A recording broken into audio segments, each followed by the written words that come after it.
Anjarakandy dental കോളേജിൽ ജീവനൊടുക്കിയ നിതിൻ രാജിന്റെ മരണത്തിൽ അധ്യാപകരെ പ്രതികളാക്കി കേസെടുത്തു. ആത്മഹത്യാ പ്രേരണാകുറ്റം ചുമത്തിയാണ് കേസ്. SC/ST അതിക്രമ നിരോധന വകുപ്പും ചുമത്തി. നിതിൻ ലോൺ ആപ്പിൽ നിന്ന് കടമെടുത്തിരുന്നു. ലോണിനായി അധ്യാപികയുടെ ഫോൺ നമ്പറാണ് നൽകിയത്. അധ്യാപികയ്ക്ക് നിരന്തരം ഫോൺ കോൾ വന്നിരുന്നു. ഇതുമൂലമുള്ള സമ്മർദ്ദവുമാകാമെന്നും കണ്ണൂർ സിറ്റി പോലീസ് കമ്മീഷണർ. നിലവിൽ ഈ കേസുമായി ബന്ധപ്പെട്ടിട്ടുള്ള സെക്ഷൻ അതിലേക്ക് അബറ്റ്മെന്റ് സൂയിസൈഡ് ആത്മഹത്യാ പ്രേരണ കുറ്റം പോലീസ് ആഡ് ചെയ്തിട്ടുണ്ട്.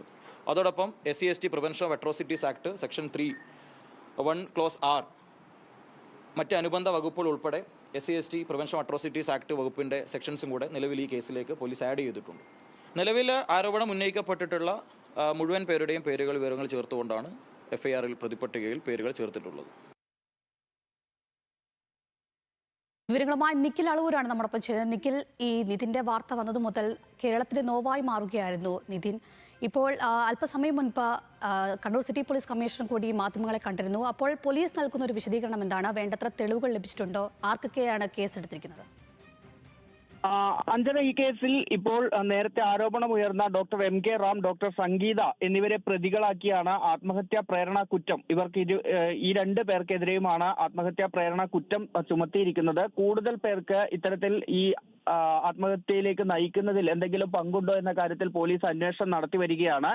ഈ കോളേജിലെ ഹോസ്റ്റലിലെയും ഒപ്പം തന്നെ ഈ കോളേജിൽ പഠിക്കുന്ന വിദ്യാർത്ഥികളുടെ മുഴുവൻ മൊഴിയെടുക്കാനാണ് പോലീസിന്റെ നീക്കം. ഈ അധ്യാപകരുടെ ഭാഗത്തു നിന്ന് ഇത്തരം നീക്കങ്ങൾ, ഏതൊക്കെ തരത്തിലുള്ള പരാമർശങ്ങൾ ഇതിനെതിരെ ഉണ്ടായിട്ടുണ്ട് തുടങ്ങിയ കാര്യങ്ങളിലെല്ലാം തന്നെ വ്യക്തത വരുത്തുന്നതിന് വിദ്യാർത്ഥികളിൽ നിന്ന് മൊഴിയെടുക്കാനാണ് പോലീസിന്റെ അടുത്ത ഘട്ടത്തിലുള്ള നീക്കം.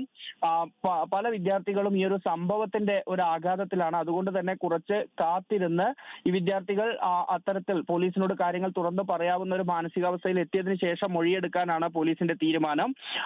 ഒപ്പം തന്നെ ഈ തിരുവനന്തപുരത്തേക്ക് ഈ അന്വേഷണ സംഘം ഇന്ന് പുറപ്പെടും. അവിടെ എത്തി ബന്ധുക്കളിൽ നിന്നും വിശദമായ വിവരങ്ങൾ തേടാൻ തന്നെയാണ് പോലീസിന്റെ നീക്കം. അതിനുള്ള നടപടികൾ ആരംഭിച്ചിട്ടുണ്ട്. ഒപ്പം ഈ റാഗിംഗ് പരാതി സംബന്ധിച്ചും പോലീസ് അന്വേഷിക്കും എന്നാണ് Kannur city police commissioner Nithin Raj അറിയിച്ചിരിക്കുന്നത്.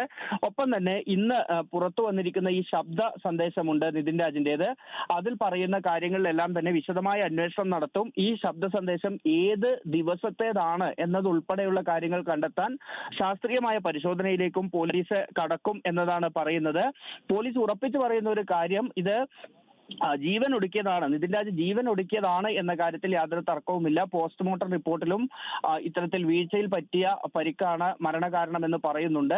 ഒപ്പം തന്നെ ഈ വീണതിന്റെ പരിക്കുകൾ ഉൾപ്പെടെ ഇൻക്വസ്റ്റിലും കണ്ടെത്തിയിട്ടുണ്ട്. നിലവിൽ ഇത് ജീവൻ ഒടുക്കിയതാണ് എന്ന കാര്യത്തിൽ സംശയമില്ല എന്നതാണ് സിറ്റി പോലീസ് കമ്മീഷണർ പറയുന്നത്.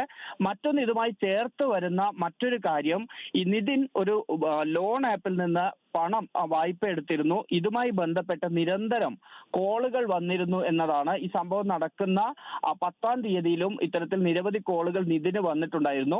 അതിനൊപ്പം തന്നെ ഇതേ കോളേജിലെ ഒരു അധ്യാപികയുടെ ഫോണിലേക്ക് കൂടി ഈ ലോൺ തിരിച്ചടക്കാത്തതുമായി ബന്ധപ്പെട്ട് നിരന്തരം കോളുകൾ വന്നതായുള്ള ഒരു കണ്ടെത്തൽ പോലീസ് നടത്തിയിട്ടുണ്ട്.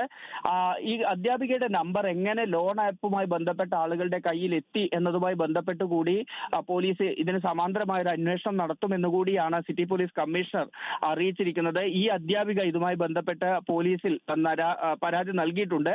എന്തായാലും ഈ അധ്യാപികയുടെ നമ്പർ നിതിൻ ബോധപൂർവം നൽകിയതാണോ അതോ ലോൺ ആപ്പ് ഇത് ചോർത്തിയെടുത്തതാണോ എന്ന കാര്യത്തിൽ ഇപ്പോൾ ഒരു വ്യക്തതയില്ല. പോലീസ് അക്കാര്യം കൂടി അന്വേഷിക്കുന്നുണ്ട്. ഏതായാലും ഈ പട്ടികജാതി പട്ടികവർഗ അതിക്രമ നിരോധന വകുപ്പ് ഉൾപ്പെടെ ഈ FIRൽ ചേർത്തിട്ടുണ്ട്. കാരണം പോലീസിന് അക്കാര്യത്തിൽ വ്യക്തതയുണ്ട്. ഈ അധ്യാപകരുടെ ഭാഗത്ത് നിന്ന് ഇങ്ങനെയുള്ള പരാമർശങ്ങൾ ഉണ്ടായി എന്ന് തന്നെയാണ് പോലീസിന്റെ പ്രാഥമികമായ കണ്ടെത്തൽ.